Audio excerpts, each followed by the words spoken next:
obchodní schůzka nebo obchodní telefonát je pódium obchodníka. To je to místo, kde se může ukázat.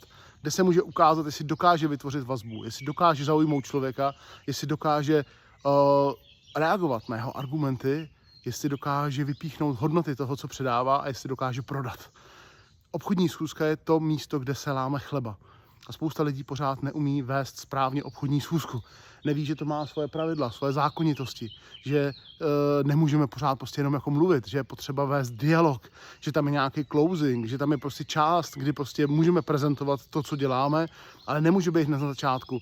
Že tam vlastně má to svoje pravidla. A já mám pro vás webinář. Mám pro vás webinář, který je zdarma a jmenuje se Schůzka, která prodává, protože má v sobě všechny elementy schůzky, které ta schůzka potřebuje mít, aby byla pro vás úspěšná. Dávám ho do komentáře, podívejte se na to a pojďte dělat obchodní schůzky dobře, abyste prodali, abyste udělali dojem, abyste vytvořili vazbu a znova se vrátím k tomu, hlavně abyste prodali.